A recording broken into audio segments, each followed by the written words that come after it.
hope you're all having a super fantastic sparkling day. Welcome to Portrait Letters podcast number, what am I up to, 2517. Whew, we're getting up there. And I am super excited today because today we are starting a new series called Where Was Your Family When? And in this series, we'll be exploring major, excuse me, I haven't spoken a lot today.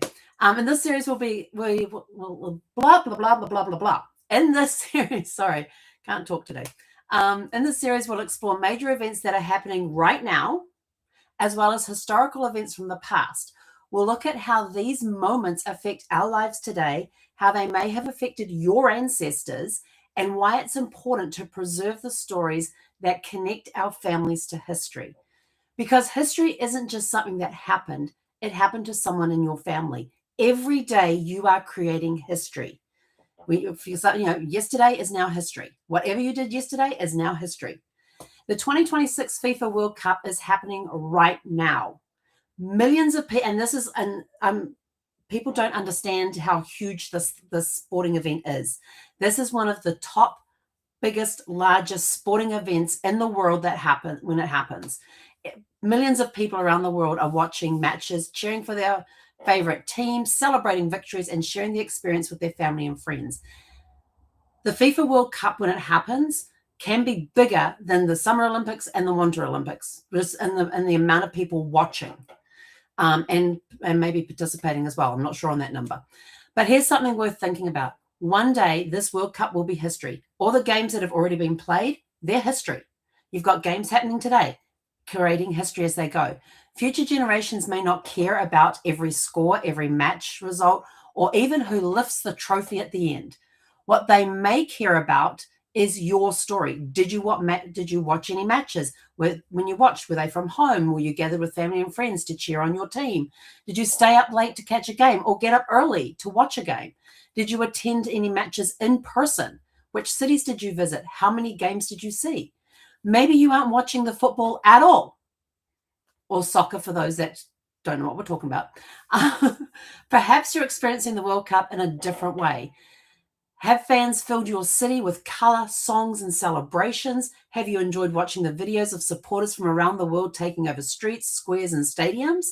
What caught your attention? What moments made you smile? Talk about, sorry, I got to talk about the TikTok videos. I have been hooked on TikTok videos right now because I'm watching the Scots in Boston. They're now in Miami, but I watched the Scots literally take over Boston. They were in the bars and the pubs. They had sing-alongs there. They were I think just about every statue in Boston got a traffic cone put on top of it. If you haven't seen it, go check it out. I think it's called the Tartan of Scotland, or the Tartan. Oh, it's got Tartan in the title. The Tartan Band, the Tartan. Oh, I can't remember what it was. There's a lot of bagpipes were being played as well. All the Scottish fans then got on Delta flights to fly down to Miami, and Delta turned around and got all the Scottish shortbread to give to them on board the plane. How cool is that? They're now in Miami causing havoc down there with traffic cones on things. In fact, I watched one TikTok video, and the guy's standing up there on the plinth of the statue, reaching up, putting the traffic cone on top. The next thing you hear is the police sirens going, and them yelling out, telling them to take it down. That statue now has a traffic cone on top of it, and that was after that incident. But and then there's the Norwegian fans. When they're in the stadiums, they've got somebody beating a drum in time, and they're all rowing. They're rowing like they're rowing the longboats. It's just absolutely amazing to see. And the Dutch, when they're walking around the streets, they're in orange. They do these big party get-togethers in the street where they do this little dance thing to the left, a dance thing to the right, and I think they take a step forward. I don't know the full steps of it or anything else, but somebody's shouting out the cadence for it, so they're all doing this. They're saying, if you're in town, you want to come join us, wear orange, come join us, is basically what they're saying. These fans are making a mark on the US. They're making a huge mark on the US, and I believe Canada as well. They're doing some of the stuff there too. But just going through TikTok and watching the videos of the way people are celebrating the FIFA World Cup is just incredible. People are coming, communities are coming together. And even if you're not watching the games, here's the cool part. If you're not watching the games, you may be participating, like putting something orange on and going downtown to join the Dutch with their little dance walk thing in the street. It's, you may be enjoying it that way. You may not even see any of the games, but you just want to be part of the experience. So talk about those things. Look at those things. How are you participating? What is happening in your life during the summer of 2026? You're in the middle of it right now. Were you starting a new job? Were you traveling? Were you raising young children? Are you welcoming a grandchild into the family? Are you celebrating a milestone like a birthday or an anniversary celebration? These are details that bring family history to life. And yes, you've got the World Cup games going. You've got the FIFA World Cup going on at the same time. What's happening in your neck of the woods there? Are there watch parties? I remember back when New Zealand first won the America's Cup. When they first won the America, I can't even remember what year. How bad is that? I can't remember what year it was. They had this, one of the bars opened early, and I don't remember the cost of the ticket, but it included a full breakfast. And so we sat there in this bar somewhere in downtown Wellington, and we just had a blast watching the New Zealanders race against the Americans.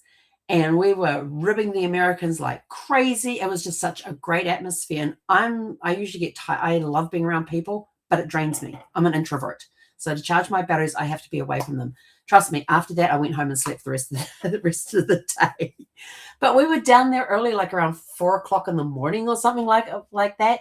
They gave us full breakfast, and they had this humongous screen up there. We were watching it. We were on one of the front tables. There was kind of like, place your guesses.